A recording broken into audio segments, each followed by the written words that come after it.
Namaskar to all of you. If you permit, shall we start? Yes. We'll have it in both. I'll have a portion in English and then a portion in Hindi. We'll have it in both. Let me start. I've just started. We'll continue. Now, we all are aware of the fact that important news cropped up in a day or two, yesterday, day before yesterday. And that was a land deal which had taken place between Mr. Robert Vadra's Skylight Hospitality Company and Messrs. DLF Universal Limited, which was in some kind of problem, was legitimized by the Haryana government just before the government went for polls. Now, there are serious issues involved in this particular case. And that's the reason as to why I have come out with a number of points where we have certain questions that we want to ask.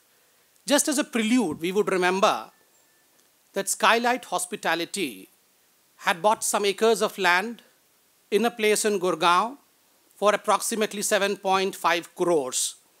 And thereafter, it had entered into a deal with DLF and had sold the property to DLF for a whopping 58 crore rupees. It was a deal for the land as well as a commercial license which Skylight Hospitality had acquired only within 18 days of applying for the same after buying the land. So surely, as far as the first part of corruption is concerned, if you would remember, the Bharatiya Janata Party had come up with a whole document of Damad Shri and as to how fictitious dealing was there. We had all dealt with it at length. So I would not be going into it. It was just a prelude as to what has happened. Now thereafter, what happened was the mutation of this particular piece of land in possession of Skylight Hospitality ran into some kind of legal tussle and it could not be mutated. What was the reason as to why the mutation of this particular piece of land could not take place? If you would revisit to 15th of October 2012, there was a piece of letter written by the then Director General Consolidation of the government of Haryana, which stated that this particular piece of land that was in possession of the Skylight Hospitality could not be mutated. Rather, the mutation that had taken place was flawed. Why was it flawed? It was technically flawed because of a similar letter written by the same office of DG Consolidation on 4th of October 2012. That is approximately 10 days before this before the second letter. And this first letter issued on 4th of October 2012 stated that the ACO, that is the Assistant Consolidating Officer, is not the one who can mutate a land, who in fact is a subordinate. He is not entitled, according to the East Punjab Consolidation Act 1948 and Punjab Land Revenue Act 1887. Technically, the ACO, by the statute of these two laws, acts, the ACO cannot, that is Assistant Consolidating Officer, cannot mutate the land. And who is the one who can mutate the land? It is the Assistant Collector, Grade 2. Assistant Collector Grade 2 or a Consolidating Officer can in fact mutate the land. Here comes a very important technical point as to what is the hierarchy. What is the hierarchy according to the East Punjab Consolidation Act 1948 and the Punjab Land Revenue Act 1887? The hierarchy is, first is in the Punjab Land Revenue Act 1887, this junior most officer is Assistant Collector 2nd grade, who is otherwise called as a Naib Tehsildar also. The one next to him, the one superior to him is the Assistant Collector Grade 1, whom we generally call as Tehsildar as well. Then one superior to him is Collector, the Commissioner, the Financial Commissioner Revenue, thereafter the High Court. Similarly, in the East Punjab Consolidation Act 1948, the junior most officer who can consolidate the land, as such, who can mutate the land, is Consolidation Officer. The second one, the superior to him one, is a Settlement Officer, that's a District Revenue Officer. The third one is the assistant director, whom we otherwise call as deputy commissioner. The fourth one is the divisional commissioner and the director general consolidation. Now the important thing is, this divisional commissioner and director general consolidation has been delegated with revisionary powers of the state government under section 42 of the Act. So revisionary power meaning he can revise whatever decision has been taken by the previous subordinates, by the ranking officers who are junior to him. Any decision taken by the ranking officers junior to him can be revised by the Director General Consolidation as per the section 42 of East Punjab Consolidation Act 1948. Who is the highest appellate authority here? Who comes after the DG consolidation? That is the High Court in this case. In Haryana, it would be the High Court of Punjab and Haryana.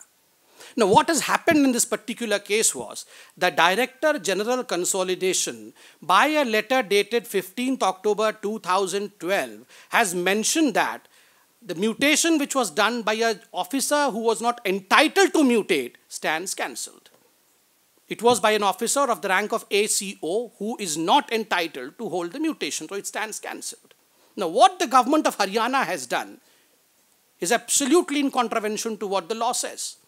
The government of Haryana, the Deputy Commissioner of Gurgaon,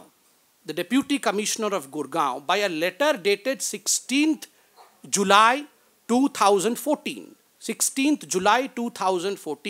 the Deputy Commissioner of Haryana writes a letter to the ACO that you need not follow what has been written in the letter in 15th October 2012, and the words that have been used are absolutely condemnable. The words are, the letter written by the DG consolidation in the year 2012, 15th of October, is illegal. Number 2, void. Number 3, without any jurisdiction. It is illegal, it is void, it is without any jurisdiction. If you want, I can even read it out in Hindi. It is a letter written in Hindi, and it reads, जो शून्य है, कानून संगत नहीं है, एवं अधिकार क्षेत्र से बाहर है. That is illegal, void, and without any jurisdiction. Now, this is akin to a lower court saying that the higher court's jurisdiction should not be followed. That the higher court has erred. It is illegal. A decision taken by a higher court is void, and hence the executing authority should not follow the higher court's orders. Now, if at all there was a problem, we may have problems with technicalities. If at all there was a problem, then who should have been the appealing authority? The appealing authority, by natural choice and as per the laid rules of hierarchy, would have been the High Court of Punjab and Haryana. Number 1, the question so remains, why did the government of Haryana shy away from going to the higher appealing authority, that is the High Court? Secondly, when both the aggrieved parties, that is the Skylight Hospitality, number 1, and the DLF, number 2, when both the aggrieved parties had no grievances in the sense that they did not apply to the High Court, they did not write any complaining letter. So why the government was in absolute haste to solve the problem before a particular date? Why was government, according to the Hindi's famous muhavara, Begani Shadi mein Abdullah Diwana? Why was the Abdullah Diwana in Begani Shadi, when both of them who were getting married or were in relation had no complaints? Why the government was in haste? Or rather, should I say, ये बेगानी शादी तो थी ही नहीं. ये बेगानी शादी नहीं थी, इसलिए अब्दुल्ला दीवाना था. इसलिए सरकार को परेशानी थी कि जल्दी से जल्दी कुछ कर लिया जाए. And we see it as a parting gift. We see it as a parting gift to the Gandhi family before the Haryana government of Congress loses it out. Before losing the government, it is a parting gift to the Gandhi family, to the Vadras. Now, the big question is, मैं हिंदी में भी बोलूँगा अभी, बड़ा जो सवाल उठता है कि आखिरकार ये जो अपीलिंग अथॉरिटी हाई कोर्ट है, तो सरकार हाई कोर्ट के पास गई क्यों नहीं? क्या कुछ कारण है हाई कोर्ट के पास नहीं जाने का? हो सकता है एक बहुत बड़ा कारण भी हो. उसके लिए मैं आपके पास कुछ कागज पेश करूंगा।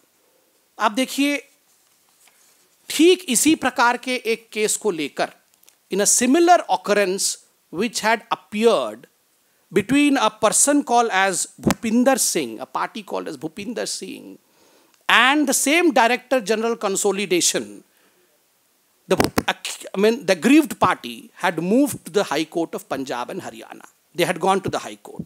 In the civil writ petition CWP number 21217 of 2012, civil writ petition number 21-7-2012 का डेट ऑफ डिसीजन है 19/7/2013। बिल्कुल सिमिलर केस है जिसमें कि एसीओ और असिस्टेंट कलेक्टर ग्रेड 2 को लेकर परेशानी है। क्या एसीओ असिस्टेंट कलेक्टर ग्रेड 2 का काम कर सकता है? इस विषय को लेकर पहले भी एक एग्रीव्ड पार्टी हाई कोर्ट में जा चुकी है। हाई कोर्ट ने बहुत इंपॉर्टेंट विषयों पर ध्यान आकर्षित किया है। मैं कुछ चंद लाइन हाईकोर्ट के जो पूरे इसमें से पढ़ देता हूं। It is therefore abundantly clear that the Director Consolidation, also known as the Director General Consolidation of Holding, has jurisdiction to exercise power to examine the legality of any scheme prepared during consolidations or order passed thereunder. इससे high court सिद्ध करती है कि जो भी निर्णय लेना है म्यूटेशन के बाबत, the final authority just before it, preceding it, is the Director General of Consolidation. उसका प्रूव हो गया। The affidavit, however, does not disclose whether Khasra Girwadis were corrected by Sri Dalbir Singh, that is the Assistant Consolidation Officer cum Assistant Collector 2nd Grade Gurgaon, in the exercise of power as Assistant Consolidation Officer or Assistant Collector Grade 2. Court ये पूछ रही है कि जो affidavit सरकार ने दिया है उसमें यह स्पष्ट नहीं है कि जो व्यक्ति है दलबीर सिंह, उसने किस रूप से काम किया। क्या उसने असिस्टेंट कलेक्टर ग्रेड 2 के हैसियत से काम की, या उनका जो कार्यक्षेत्र रहा वो एसीओ अर्थात असिस्टेंट कंसोलिडेशन ऑफिसर के रूप में रहा। इसकी स्पष्टता नहीं है, ऐसा कोर्ट कह रही है। आगे कोर्ट कहती है, the state of Haryana is therefore called upon two furnish a record based detailed affidavit related to these matters, particularly documents prepared prior to, during and after consolidation, the ownership of land and reason why it was transferred. Affidavit देने के लिए कहा गया है। और last में आपका ध्यान आकर्षण बहुत महत्वपूर्ण लाइन की तरफ करूंगा। A week's time is granted to the state of Haryana as well as Mr. Dalbir Singh, that is the Assistant Consolidation Officer, present in the court to file their replies. The state of Haryana should also inform the court whether a CBI inquiry should be ordered into this entire matter. The most important line is the High Court wanted the state government why a CBI inquiry should not be initiated into all these things. And then happened the most important thing, the government talks to the petitioner and withdraws the whole case. The moment the court asked that a CBI case, why a CBI case should not be initiated, the government withdraws the petitioner withdraws the petition under pressure from the government, and the judgment comes as, after arguing for some time, counsel for the petitioner wishes to withdraw his petition with liberty to avail any other remedy as per law. सरकार ने उस समय अपने हाथ तुरंत खींच लिए जब हाई कोर्ट ने ऐसे ही एक केस में उनसे पूछा कि सीबीआई की इंक्वायरी क्यों नहीं होनी चाहिए। सरकार स्वाभाविक रूप से, यही कारण था कि आज सरकार हाई कोर्ट के पास नहीं जा रही है, एक जूनियर ऑफिसर से वो करवा रही है, which is classically a case of breach of hierarchy in the system of India. Rule book में ब्रीच ऑफ हायरार्की है, ये करना उचित नहीं है। जो सवाल हमने उठाए, ये सवाल कांग्रेस के लिए है, ये सवाल कांग्रेस की सरकार जो हरियाणा में है उसके लिए है कि आप अर्थात सरकार हाई कोर्ट में क्यों नहीं गई जबकि higher appellate authority high court है। दूसरा, जब दोनों ही एग्रीव्ड पार्टी अर्थात स्काईलाइट हॉस्पिटैलिटी और मेसर्स डीएलएफ यूनिवर्सल लिमिटेड दोनों ने किसी प्रकार का कंप्लेंट नहीं किया था, तो आप क्यों वहाँ इतने परेशान घूम रहे थे? आपको जल्दीबाजी क्यों थी? क्या देना चाहते थे आप? तीसरा, was it a parting gift, was it a farewell return gift to the Gandhis by the Hoodas? ये परिवार का एक सिंडिकेट है, केंद्र में एक सिंडिकेट है तो उसी प्रकार का एक सिंडिकेट जो है हरियाणा में भी है। क्या ये एक गिफ्ट था एक सिंडिकेट का दूसरे सिंडिकेट को? इससे पहले कि केंद्र का सिंडिकेट तो धराशायी हो चुका है, इससे पहले कि हरियाणा का सिंडिकेट भी धराशायी हो जाए, क्या एक गिफ्ट देने का प्रयास किया गया था? और अंत में मैं 3 छोटे छोटे बिंदु हैं। What is the modus operandi of the Haryana Congress government of looting the people of its land? जो जमीन का स्कैम हो रहा है उसका मोडस ऑपरेंडाई क्या है? 3 बिंदु हैं और उस पे highest court of the country के भी ऑब्जर्वेशंस रहे हैं। फर्स्ट है money made by the sale of CLU, that is the change of land use. Change of land use ये अभी प्रचलन है हरियाणा में कि प्रति एकड़ जमीन के लैंड यूज को चेंज करने के लिए 1 करोड़ रुपए की रकम भी ली जा रही है, ऐसा भी हमने सुना है। तो मनी मेड बाय CLU और colony licence permissions through front companies to the builders, example Skylight Hospitality. Front company को आप लाइसेंस देते हैं और CLU देते हैं, उससे आप पैसा बनाते हैं। दूसरा, forcible and distress sale of farmland due to threat of land acquisition, and in this एक किसान है वो अपना जमीन बेचना नहीं चाहता है, बिल्डर उसे अप्रोच करता है कि आप ये जमीन बेचिए, किसान मना करता है मैं नहीं बेचूंगा, मैं गरीब हूं, मैं खेती करूंगा। बिल्डर सरकार को अप्रोच करती है कि जमीन नहीं बेच रहा है, सरकार वहां सेक्शन 4 और सेक्शन 6 लगा देती है कि लैंड एक्वायर होगा। अब लैंड एक्वायर होगा और फलाना रकम हम कंपनसेशन के रूप में देंगे। बिल्डर पुनः आता है किसान के पास, आपको 25 लाख दे रही है सरकार, हम 40 लाख देंगे, आप जमीन हमें बेच दीजिए। तुरंत जो है डिस्ट्रेस सेल करता है फार्मर, किसान डिस्ट्रेस सेल कर देता है, क्योंकि सरकार ने अपने नीति को दरकिनार करके कि हम किसानों की भलाई करेंगे, बिल्डरों की भलाई के लिए, कॉरपोरेटरों की भलाई के लिए सेक्शन 4 और सेक्शन 6 का आह्वान करती है और उसके बाद उसका लैंड यूज चेंज करती है, लाइसेंस देती है और करोड़ों खरबों का मुनाफा कमाती है। इसमें 2 specific adverse high courts order are also there. इन विषयों, इस पर्टिकुलर विषय को लेकर, सेक्शन 4 और 6 को लेकर और डिस्ट्रेस सेल को लेकर हाई कोर्ट ने 2 टिप्पणी किए हैं। Order dated 20/12/2013 CPW number 19096 of 2012 Sun City at Rohtak, और दूसरा वाला केस बहुत हाल फिलहाल का है, ऑर्डर डेटेड 10/1/2014, अभी सितंबर में जो हमने जनवरी में जो देखा था, 10/1/2014 CWP number 1406 of 2013 Gurgaon land sold to builders. ये तो 2 बहुत महत्वपूर्ण विषय था। तीसरा जो तरीका है जमीन हड़पने का और जमीन बेचने का, वो है miss appropriation of panchayat and village common lands in consolidation proceedings. इसमें भी एडवर्स हाईकोर्ट ऑर्डर आया है 6/9/2012, केस नंबर 17775 ऑफ 2010। कुल मिला के कहानी इतनी है कि गरीबों, किसानों, मजलूमों की जमीन को, पीड़ितों की जमीन को सरकार ने हथियाया है, बड़े बड़े घरानों को फायदा दिया गया है।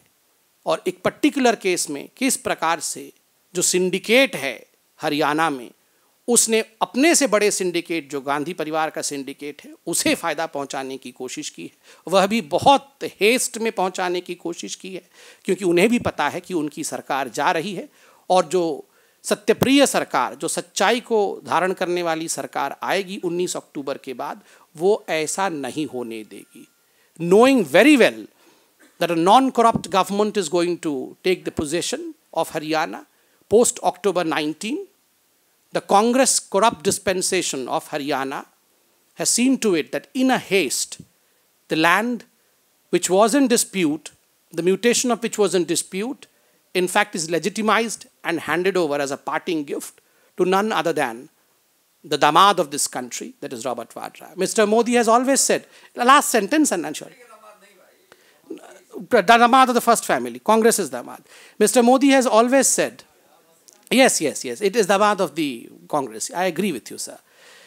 Mr. Modi has always said that the 3 Ds which will propel the country to the future, that is democracy, demography and demand. But the Congress says, don't you worry, we have the 4th D which will take it all back, that is damad. Thank you.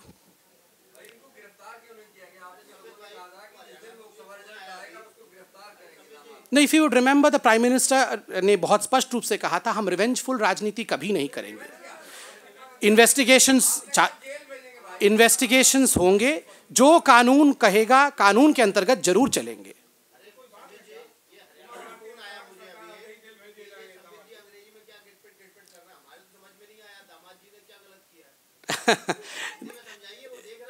नहीं नहीं, आपने पूरा समझाया अंग्रेजी में, मैंने बीच बीच में हिंदी भी कहा उसी का अनुवाद करते हुए।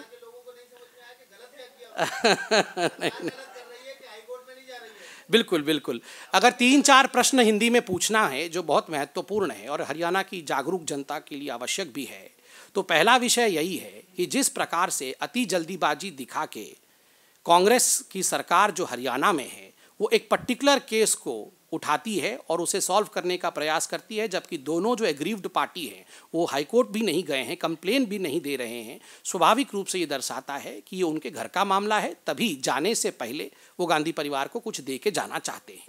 दूसरा विषय है, अगर लॉ ऑफ हायरार्की क्रमांक देखा जाए कि कौन सीनियर है कौन जूनियर है, उसके अंतर्गत पूरा विषय हाईकोर्ट जाना चाहिए था और हाईकोर्ट ने ये निर्णय देना था कि जो डिसीजन डायरेक्टर जनरल ने 15 अक्टूबर 2012 को दिया वो उचित था या नहीं था। हाईकोर्ट ही उसका अंततः फैसला करने वाली अथॉरिटी है, मगर सरकार हाईकोर्ट नहीं जाती है। सरकार क्यों नहीं हाईकोर्ट जाती है? क्या यह संभव है कि पहले जब इसी प्रकार के एक केस में सरकार और एग्रीव्ड पार्टी पिटीशनकर्ता के रूप में हाईकोर्ट गए थे तो हाईकोर्ट ने पूछा था कि क्यों सीबीआई की इंक्वायरी नहीं होनी चाहिए? क्या इसी डर से सरकार हाईकोर्ट नहीं गई? ये 3 बहुत महत्वपूर्ण प्रश्न हैं जो हम पूछ रहे हैं।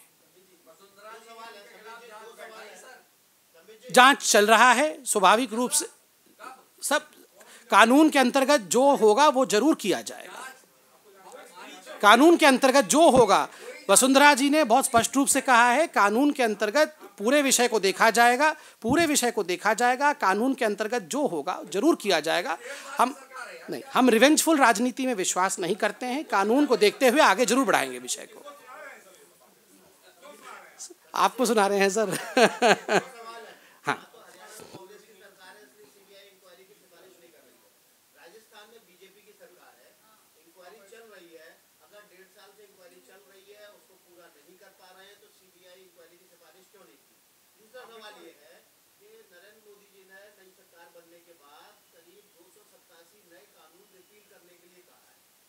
पंजाब लैंड एक्ट 1887 भी है 1887 का, और ये पंजाब न्यूट्रिशन एक्ट 1948 की है।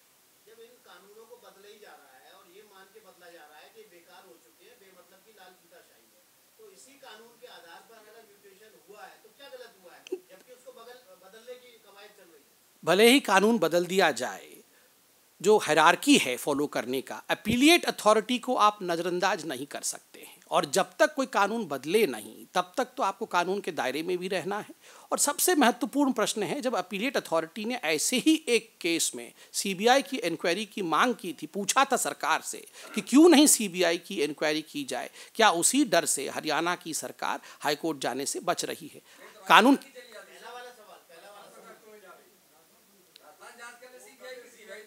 नहीं, हमने तो कहा है हम सरकार में हरियाणा में आएंगे, जितने इस प्रकार के नहीं, वहाँ भी जांच कर रहे हैं, ऐसा नहीं है, वहाँ भी होगा, यहाँ वहाँ भी हो रहा है।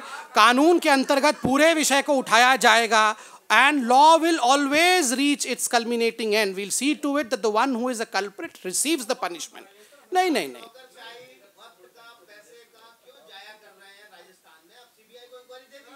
जरूर समय के साथ जहां भी महसूस होगा कि उसे होना चाहिए हम करेंगे, उसे नहीं महसूस होगा जरूर करेंगे। और बहुत ही नहीं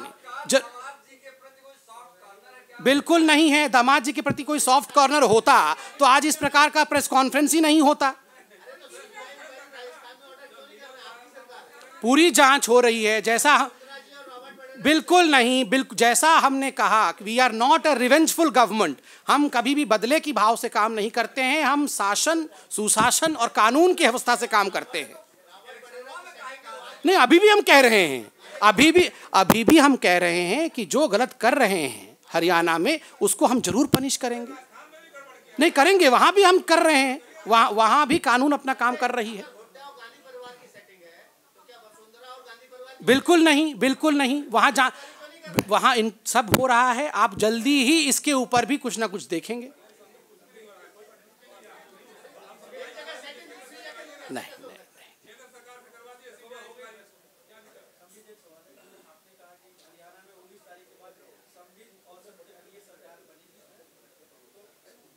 नहीं नहीं, सत्यप्रिय सरकार।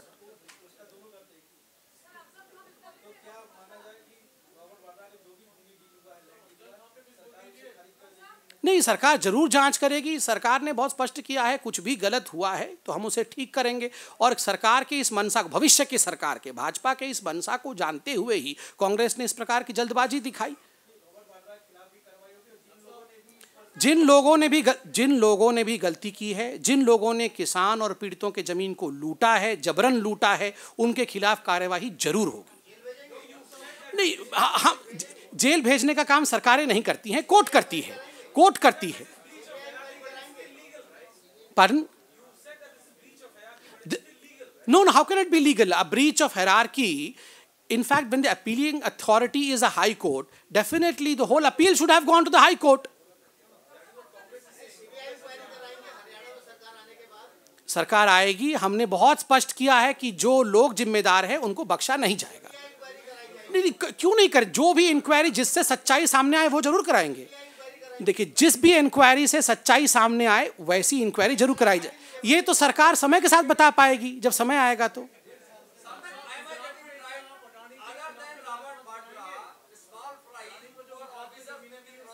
I didn't get your question, sir. You have to repeat yours.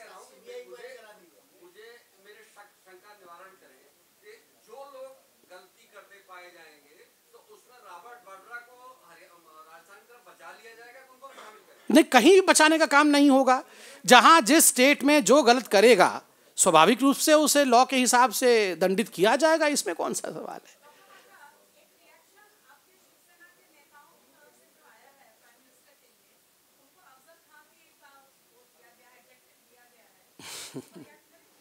देखिए, अभी मेरे नॉलेज के हिसाब से थोड़ी देर के पश्चात महाराष्ट्र में भी हमारे सीनियर लीडर वहां प्रेस कॉन्फ्रेंस करने वाले हैं। स्वाभाविक रूप से वहां से ये उत्तर आएगा।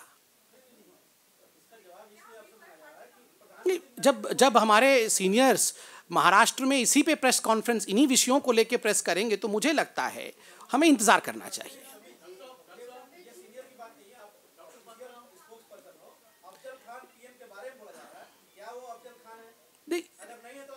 देखिए, मुझे लगता है जब खुद महाराष्ट्र यूनिट इस पे अभी रिएक्ट करने वाली है तो पहले से हम क्यों रिएक्ट करें। अब चंद देर इंतजार करें, महाराष्ट्र यूनिट रिएक्ट करेगी। और आप फिर भी जानना चाहते हैं तो देखिए, मैं उत्तर देता हूं।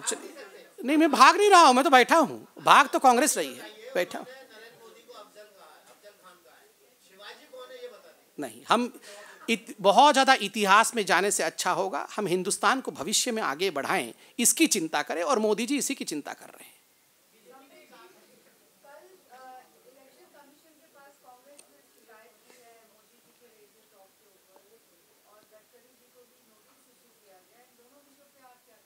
नहीं, देखिए, ऐसा है कि आदरणीय मोदी जी ने भी कांग्रेस को एक बहुत अच्छा एडवाइस दिया था। अब वो जाके रेडियो के ऊपर कंप्लेन कर रही है, सभी विषय पे कंप्लेन कर रही है, तो हम तो कहेंगे अगर इतना खाली टाइम है तो फिर वो सफाई अभियान में पूरी तरह से जुट जाए।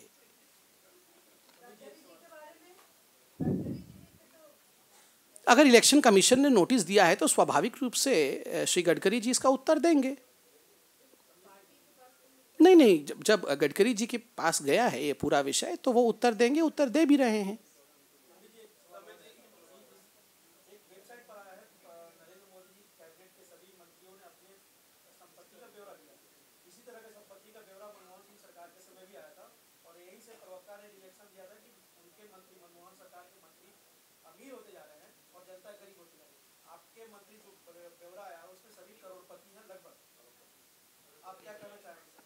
देखिए, क्या हैं ये महत्वपूर्ण नहीं है, क्या हो जाएंगे ये महत्वपूर्ण है। तो इंतजार करना पड़ेगा।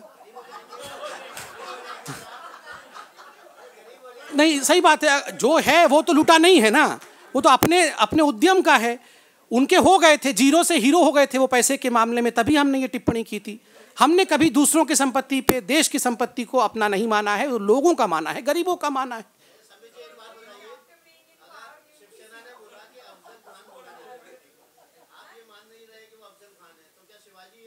नहीं, देखिए, मैंने बहुत स्पष्ट रूप से कहा है कि हम इतना इतिहास में जानना नहीं चाहते हैं। हम चाहते हैं कि हम भविष्यमुखी हो, भविष्य में हम डेवलपमेंट की ओर बढ़े, उसके लिए सारी नीतियों को हम अपना रहे हैं।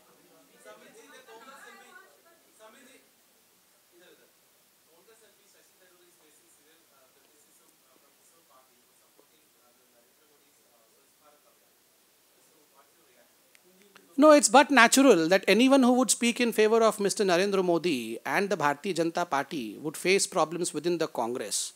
And the Congress has not been able to read the pulse of this nation. It has not been able to see the fact that Mr. Narendra Modi and his way of vision for India, in fact, has been appreciated all across.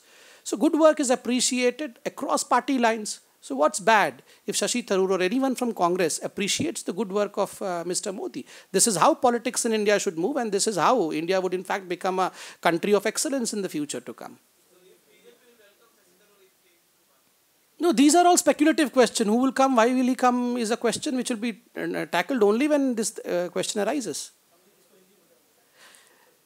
देखिए, अच्छे काम का तारीफ हर तरफ से होना चाहिए और अच्छे काम को लेकर हर पार्टी आगे बढ़े तभी देश आगे बढ़ सकता है। और इसी विषय को सफाई अभियान को लॉन्च करते हुए प्रधानमंत्री नरेंद्र मोदी जी ने कहा था कि ये सभी पार्टी का विषय है, सभी पार्टी इसमें आगे आए। अगर शशि थरूर जी ने इसमें प्रशंसा कर दी है प्रधानमंत्री का तो इसमें बुराई क्या है? खैर, कांग्रेस को हर कुछ बुरा लगता है। मुझे लगता है जब डूबती नैया से लोग किनारे की तरफ जाते हैं तो किनारे से सवाल नहीं पूछना चाहिए कि लोग किनारे क्यों आ गए, नैया से पूछना चाहिए कि वो डूब क्यों रही है।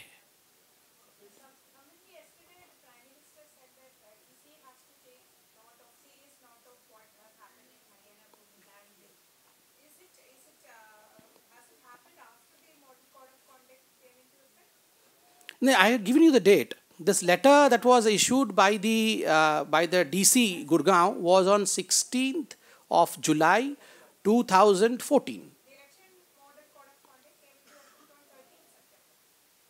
13th September, that means it happened before the Model Code of Conduct. So it is well within the knowledge of the Haryana government that before the Model Code of Conduct comes into effect, we have to see to it that Mr. Vadra is bailed out. Sir.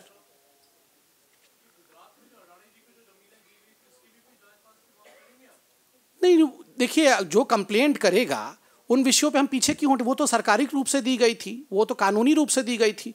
अगर कोई complain है तो कोई भी सरकार गुजरात की पीछे नहीं हटेगी जांच करने से। कानून का अपना काम करना है, उसमें हम कभी रोड़ा नहीं अटकाते हैं। और जो कानूनी रूप से हुआ है, किसी को प्रॉब्लम नहीं है, सब कोई जानते हैं वहाँ सही है, तो उसमें दिक्कत क्या है?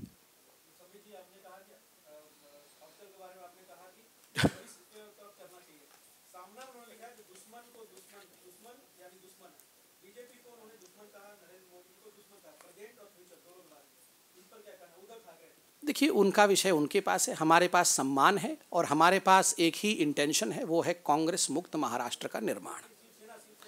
नहीं, हमने प्रधानमंत्री जी ने बहुत स्पष्ट रूप से कहा कि मैं शिवसेना के खिलाफ एक शब्द नहीं कहूँगा। उन्होंने बड़े दिल से काम लिया है। उन्होंने कहा कि मैं बाला साहब ठाकरे जी को बहुत आदर करता हूँ, हम सब उनका आदर करते हैं। इसलिए इस विषय पे बहुत चर्चा करने से अच्छा होगा हम किस प्रकार से कांग्रेस मुक्त महाराष्ट्र और कांग्रेस मुक्त हरियाणा की निर्माण करें। कांग्रेस अर्थात करप्शन, उस पर ध्यान दें, हम वही कर रहे हैं।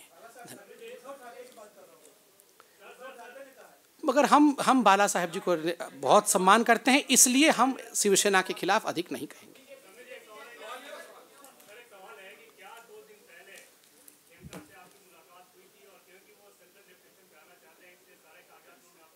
नहीं, मेरी कोई मुलाकात किसी के साथ नहीं हुई। हमारी पार्टी इतनी बड़ी पार्टी है, यहाँ आरटीआई विंग भी होता है। आरटीआई के माध्यम से कोई भी प्रश्न, कोई भी जो चिट्ठी है वो आप भी, हम भी, कोई भी निकाल सकता है, आम हिंदुस्तानी निकाल सकता है। मैं चंडीगढ़ जाऊँ, कहीं भी जाऊँ तो पूरा हरियाणा का राज कर रहा हूँ, तो किसी व्यक्ति से मिलने की आवश्यकता। हरियाणा पे जा रहे हैं, हर जगह घूम रहे हैं, तो स्वाभाविक रूप से इसमें कोई ये विषय थोड़ी है कि किसी से मिला जाए।